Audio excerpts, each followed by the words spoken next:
दोस्तों नमस्कार। इस वक्त उत्तर प्रदेश की सियासत में भूचाल है। एक तरफ छोटे दलों ने भारतीय जनता पार्टी की बेचैनी बढ़ा दी है, तो दूसरी तरफ दिल्ली और लखनऊ की जो आपसी खींचतान है उसमें पेच फंस गया है। हमारे साथ सीनियर जर्नलिस्ट राजेश शर्मा जी मौजूद हैं और आज हम उत्तर प्रदेश के इन्हीं समीकरणों पर चर्चा करेंगे कि आखिर छोटे दलों के साथ भारतीय जनता पार्टी का जो रिश्ता है वो क्या कहलाता है। आपने देखा कि कई नेताओं ने अलग अलग बयान दिए हैं और कई नेताओं के बातचीत के जो तौर तरीके हैं वो बदल रहे हैं। संजय निषाद ने कहा कि अगर छोटे दलों का कोई वजूद नहीं है, हमने भारतीय जनता पार्टी को वोट नहीं दिलवाए हैं, तो भारतीय जनता पार्टी हमसे अलग क्यों नहीं हो जाती। ये बात संजय निषाद ने उसके बाद कही जब भारतीय जनता पार्टी के उत्तर प्रदेश सरकार के गन्ना मंत्री चौधरी लक्ष्मी नारायण ने आरएलडी पर निशाना साधा और कहा कि ये पटपांव हैं। इसके बाद संजय निषाद का बयान आ गया। इसी बीच में ओम प्रकाश राजभर का बयान वायरल होता है। ओम प्रकाश राजभर कहते हैं कि पीला जो गमछा है, उनकी जो पार्टी है वो उसके कार्यकर्ता, सुभाषपा के कार्यकर्ता पीला गमछा पहनते हैं। वो कहते हैं पीला गमछा पासपोर्ट है थाने में एंट्री का, कलेक्ट्रेट में एंट्री का, कचहरी में एंट्री का, पुलिस थानों में, पुलिस ऑफिसेज में एंट्री का। तो पीला गमछा डाल के जाइए, खुद पहचान जाएंगे पुलिस वाले। और एक वीडियो वायरल हो रहा है जिसमें पीले गमछे वाले उनके एक कार्यकर्ता को एक महिला पुलिसकर्मी चांटे लगा रही है। और कल अचानक आरएलडी चीफ जयंत चौधरी अप्रत्याशित तरीके से हाथरस में जाते हैं, आरएलडी आई रे गाना बजवाते हैं 2 बार और एड्रेस करते हैं, फेसबुक पे लिखते हैं जाने से पहले।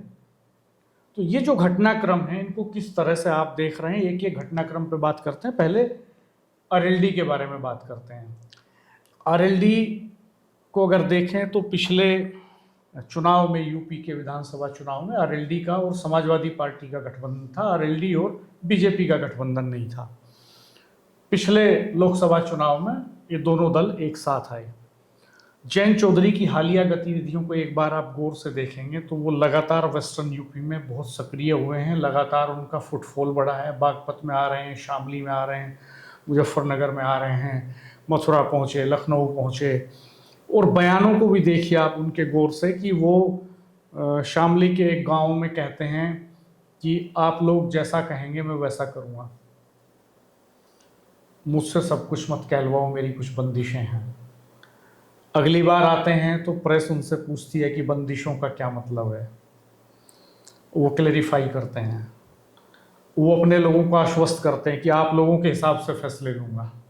और फिर जब जो उनकी पार्टी का एक गीत है, उनकी पार्टी के लिए 2021 में लिखा गया, 2022 के चुनावों को ध्यान में रखते हुए, एनडी जाट जो गायक हैं, जिनका असली नाम आशीष चौधरी है, जिन्होंने लिखा ये, तो एनडी जाट के गाने आरएलडी आई रे को लेकर विवाद हो गया। परसों वो मथुरा में एक कार्यक्रम में थे और उन्हें मंच पर रोक दिया गया, उतार दिया गया एक तरह से गाने के बीच में। और उसके बाद आरएलडी के कार्यकर्ताओं में आक्रोश फैल गया कि इस पार्टी में, सरकार में हमारी सुनी नहीं जा रही है, तो किस तरह का गठबंधन। सम्मान और अपमान जो है उसकी लड़ाई बड़ी लड़ाई बन गई, मुद्दों के बजाय मुद्दे पीछे छूट गए। और अंततः ये हुआ कि जयंत चौधरी को इस दबाव में कार्यकर्ताओं का मान रखने के लिए फेसबुक पर लिखना पड़ा कि मैं हाथरस आ रहा हूँ, आरएलडी आई रे करके उन्होंने लिखा और हाथरस पहुँचे। 2 बार उनकी मौजूदगी में गीत गाया गया। कैसे देख रहे हैं आप इसको? क्या बीजेपी के साथ आरएलडी के समीकरणों में कुछ बदलाव होने जा रहा है 27 के पहले, या ये प्रेशर टैक्टिस है? डॉक्टर साहब, 2 तरह की बातें हैं इसमें। जब हम लोकदल की बात करते हैं और पश्चिम उत्तर प्रदेश की बात करते हैं, तो जब लोकदल का गठबंधन समाजवादी पार्टी से होता है तो समाजवादी पार्टी बेफिक्र होती है। वो बेफिक्र इसलिए होती है कि वेस्ट यूपी में रालोद का अपना जनाधार है, तो वो बेफिक्र हो जाते हैं कि एक बड़ा वोट बैंक उनके साथ है। और जब राष्ट्रीय लोकदल का गठबंधन बीजेपी के साथ होता है, हमने देखा जब 2024 में एकाएक जब गठबंधन बीजेपी के साथ कर लेते हैं जयंत चौधरी जी, तो सपा को बड़ा झटका लगता है। और वो लगातार, चूंकि बहुत सारे प्रयास भी हुए इस बीच में, जब कोई चूक होती है थोड़ी सी भी, चाहे गठबंधन में, चाहे सरकार के लेवल पे हो और चाहे आरएलडी की तरफ से हो, तो क्योंकि विपक्ष तो इसलिए मुद्दा बनाता है कि उसका प्रयास है कि गठबंधन टूट जाए। हम देख रहे हैं लगातार जितने भी गठबंधन हैं, लगातार इसके अलावा दूसरी बात यह है कि अगर मैं भाजपा की बात करूँ, तो दो भाजपा के जाट लीडर हैं, भाजपा के जाट लीडर बिल्कुल नहीं चाहते कि बीजेपी का गठबंधन लोकदल के साथ हो। उन्हें कहीं ना कहीं लगता है कि जब गठबंधन लोकदल से होता है तो जो उन्हें कुछ मिलने वाला है, उन्हें लगता है कि हमारा बहुत कुछ छूट जाएगा, हमें नहीं मिल पाएगा, और वो हमारे हिस्से का लोकदल को मिल जाएगा। ये ऐसी उनकी सोच है। बहुत सारे तर्क देते हैं इस पर कि भाई अगर लोकदल अलग है, और वो कहते भी हैं कि भाई जब 2014 से लेकर लगातार रालोद बीजेपी का अलग था तो हमने बहुत सारी सीटें जीती, लेकिन जब रालोद का गठबंधन होता है तो उनका हक छिना जाता है। इस तरह की बात करती हैं। तो वो ऐसे नेता भी यदा कदा जब उन्हें मौका मिलता है तो वो ऐसा पुश जरूर करते हैं कि कहीं ना कहीं छोटा सा इशू बड़ा इशू बन जाए।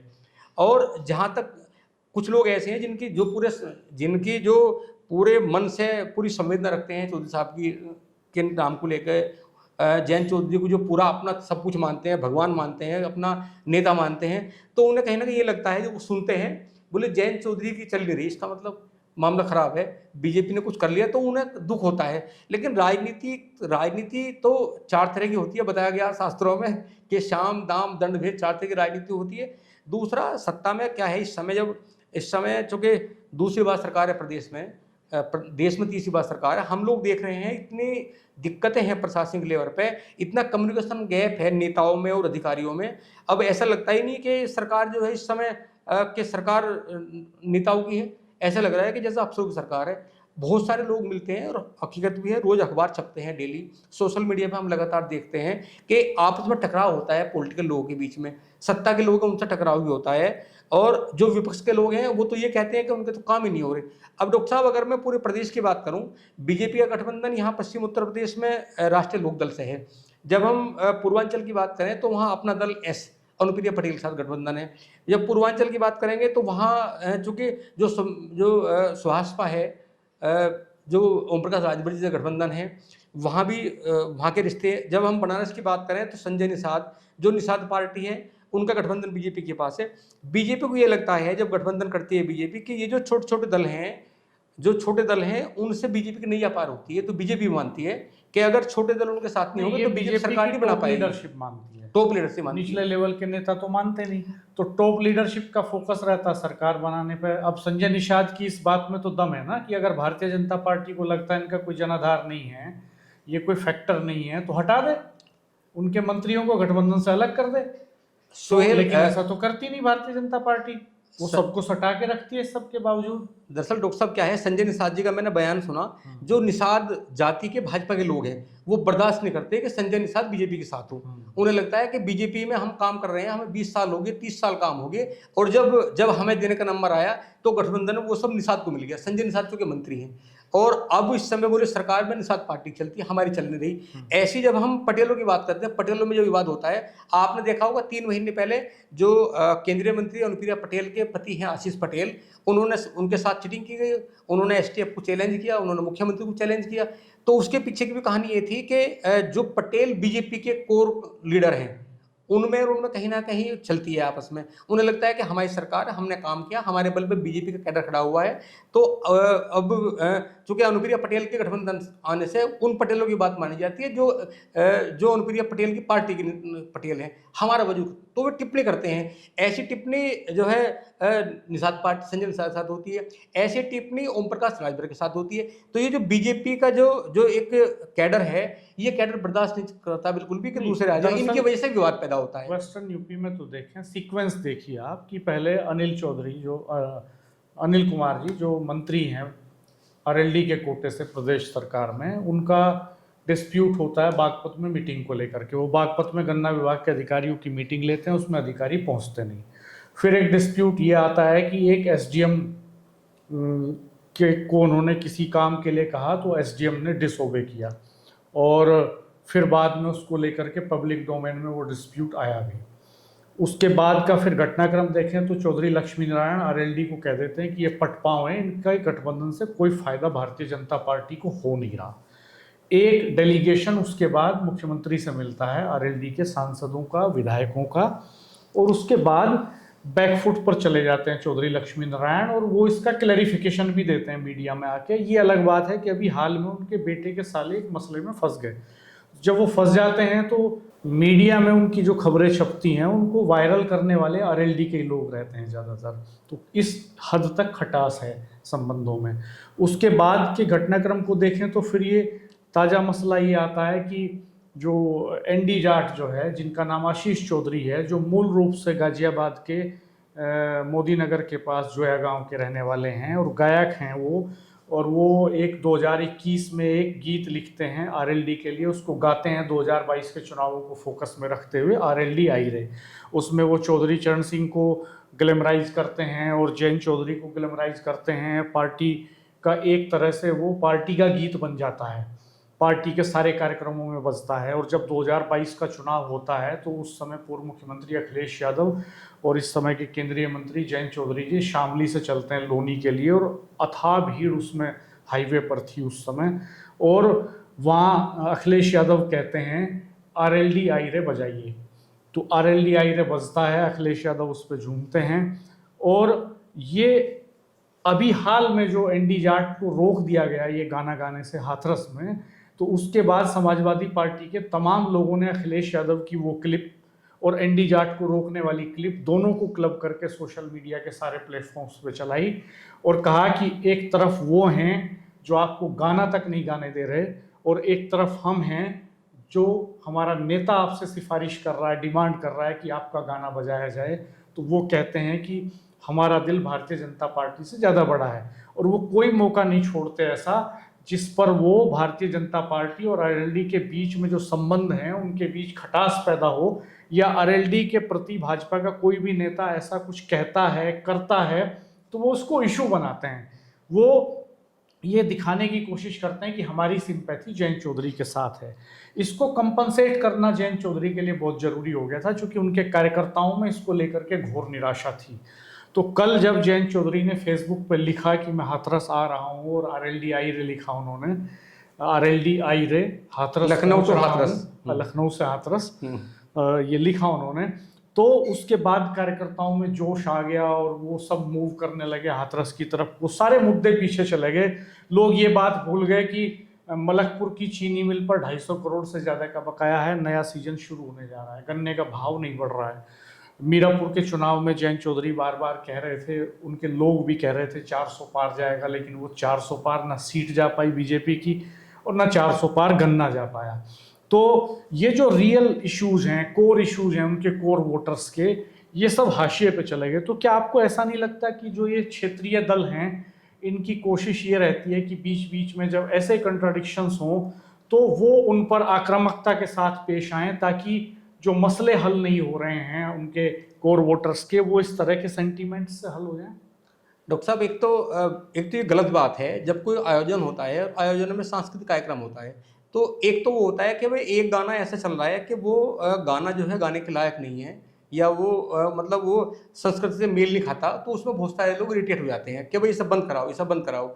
और जब एक गाना सबको पता है कि वो आरएलडी आई रे की जिसको धुन है, उस धुन पर हमने ऐसा नहीं देखा कि वो पार्टी के लोग इसमें करते हैं। मैंने खुद देखा है कि और बहुत सारे लोग शादियों में होता है उस पर लोग डांस करते हैं। हाँ। मतलब उसकी जो धुन है, बहुत सारे लोग ये नहीं पता कि इस गाने के बोल क्या हैं, वो जो धुन है धुन पर बहुत सारे लोग थिरकते हैं। और वहाँ जब कार्यक्रम में ये गाना चल रहा था तो ये तो मूर्खता की उस आदमी ने कि ये एक पार्टी का गाना है। एक पार्टी के गाने को अगर वहाँ दर्शक बैठे हुए हैं और वो उनकी डिमांड है कि हम सुनेंगे, तो ये भी एक मूर्खता है कि आप आके चुपके से बंद करा दोगे। बाहर जब अगर 1000 लोग बैठे हुए हैं तो उनकी भावना से नहीं खिलवाड़ करना चाहिए। इस तरह से एनालाइज कर रहे हैं कि ये मूर्खता है, लेकिन आरएलडी के लोगों ने तो इस तरह से माना कि ये कॉन्स्पिरेसी है, उनके लोगों का, उनके नेताओं का, उनके कार्यकर्ताओं का अपमान किया जा रहा है, उन्हें हिस्सेदारी नहीं दी जा रही प्रॉपर तरीके से, उनको ट्रीट नहीं किया जा रहा ठीक तरीके से, उनकी अधिकारी सुन नहीं रहे हैं। उन्होंने इस तरह से लिया। नहीं, सही किया ना उन्होंने सही किया कि अगर उन्हें लगा कि अगर हमारी हिस्सेदारी होती तो बताइए कोई गाना कैसे बंद कर देगा, और गाना बंद किया वो कोई बीजेपी का कार्यकर्ता था। दूसरी बात यह है डॉक्टर साहब कि अब 2027 आने वाला है। अभी 1.5 साल 2027 का है। और जब कोई जब कोई पार्टी लगातार 2 बार सरकार में रहती है तो बहुत सारे एंटी इनकम्बेंसी के इशू होते हैं, बहुत सारे।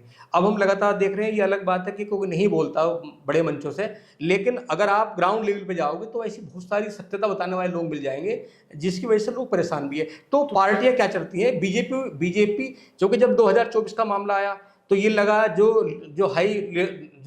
जो नेशनल लीडरशिप है बीजेपी को, उसे लगा कि पश्चिम में अगर हम लोकदल से गठबंधन नहीं करेंगे तो यहाँ कोई सीट नहीं आएगी। और हमें लगता है कि उत्तर प्रदेश के मुख्यमंत्री योगी आदित्यनाथ, अब हम देखते हैं उन्हीं के सरकार के मंत्री ने तो पटपांव बताया ना, वो तो सरकार में कैबिनेट मंत्री बने हुए हैं ना, कद्दावर नेता उनके, लगातार कैबिनेट मीटिंग में मुख्यमंत्री के साथ बैठते हैं, पार्टी की कोर मीटिंग्स में बैठते हैं। कुछ सामान्य कार्यकर्ता उन्हीं की वजह से अपमान बागपत में हुआ था, क्योंकि चौधरी लक्ष्मी नारायण जी कैबिनेट मंत्री हैं और कहीं ना कहीं उन्हें लगा होगा कि मैं बीजेपी का हूं और यहाँ बागपत पर कब्जा कर लिया राष्ट्रीय लोकदल ने कि मेरे डिपार्टमेंट की मीटिंग भी वो करेंगे। तो वो जो कंट्रोवर्सी पैदा करी है वो, और फिर उसके बाद में जो इस तरह की टिप्पणी की गई, हमें लगता है राणा जी कि सर ये जो लीडरशिप है ये तो चाहती है कि 2027 में जब चुनाव होगा हमारे साथ लोकदल रहे या जो दूसरे दल हैं उत्तर प्रदेश के जो इस समय बीजेपी गठबंधन में हैं, लेकिन जो बीजेपी के नेता हैं वो कहीं ना कहीं वो बर्दाश्त नहीं कर रहे और उनकी टिप्पणी की वजह से कहीं ना कहीं लोगों में निराशा होती है। रालोद के कार्यकर्ताओं में निराशा होना वाजिब है, निराशा होना इसलिए वाजिब है, गठबंधन हुआ तो उन्हें ये लगा कि गन्ने का रेट बढ़ेगा, गठबंधन हुआ तो उन्हें ये लगा कि जो गन्ने का बकाया अभी शुगर मिलों में बकाया है वो जल्दी मिलेगा। ये क्या सबको पता नहीं है कि मलकपुर शुगर मिल पर कितना बकाया है, मोदीनगर शुगर मिल पर कितना बकाया है, बजाज की जितनी भी शुगर मिल है उत्तर प्रदेश में कितना बकाया है, ये सबको पता है। ये कहने से बिल्कुल सरकार के काम नहीं चलेगा कि हमने पहली सरकार के मुकाबले इतने 1000 करोड़ एक्स्ट्रा दे दिया, इतने 1000 करोड़ एक्स्ट्रा वैसे नहीं दे दिया कि शुगर मिल, वो तो लोग जो है लोग पैदावार बढ़ा रहे हैं। इस समय किसानों की समस्या है, आप किसानों को सरकार बताते हो यूरिया के लिए किसानों को लाइन में लगना पड़ रहा है, तो लोगों को नाराजगी नहीं होगी। जब आप केमिकल की बात करें तो केमिकल आपको लगता है कि ये जो नाराजगी है ये सेंटीमेंट्स के जरिए इसको डाइल्यूट किया जा रहा है? देखो ऐसा है, अब जयंत चौधरी जो कि ये मजबूरी है उन लोगों की जिनका जुड़ाव पूरी तरह, जब गठबंधन हुआ लोग नाराज थे, कोई इसने उप तक नहीं किया, लोगों ने कहा कि जो हमारे लीडर करेंगे हमें स्वीकार होगा, लेकिन लोग अंदर से परेशान हैं। वो परेशान इसलिए है कि उनके काम नहीं हो रहे, और ये जो छोटी छोटी जो ये चीजें होती है ना, ये बड़ा रूप ले लेती है। ये जो ऐलान किया है जयंत चौधरी जी ने की पार्टी ने कि हम पंचायत चुनाव अलग लड़ेंगे, बीजेपी के साथ कोएलिशन में नहीं लड़ेंगे, तो क्या ये शुरुआत हो गई है 2027 तक अलगाव की? डॉक्टर साहब मुझे लगता है कि अलगाव तो नहीं कह सकते, लेकिन हम इतनी बात जरूर कह सकते हैं कि जब अगर लोकदल अलग चुनाव लड़ेगा, बीजेपी अलग चुनाव लड़ेगी, तो मुझे लग रहा है कि पंचायत चुनाव में बीजेपी का जो बड़ा बेस है वो शहरों में है। जब देहात में बीजेपी के बेस की बात करते हैं तो देहात में बीजेपी का इतना बेस नहीं है। और मुझे लग रहा है कि जब तक चुनाव आएगा, अभी चुनाव की घोषणा नहीं हुई कि चुनाव कब होंगे, मुझे लगता है कि बीजेपी की ये मजबूरी होगी कि राष्ट्रीय लोकदल के साथ गठबंधन करे पंचायत चुनाव में, क्योंकि पंचायत चुनाव ये मिनी विधानसभा का चुनाव है, 2027 के लिए मैसेज देना होगा, और अलग लड़े तो बीजेपी का नुकसान होगा। और ये वाजिबी बात है, जो वो वेस्ट यूपी में बड़ा वोट बैंक उनके पास है, और अगर इस तरह कोई अपमान करेगा तो मजबूरी भी है, उन्हें सामना आना पड़ेगा।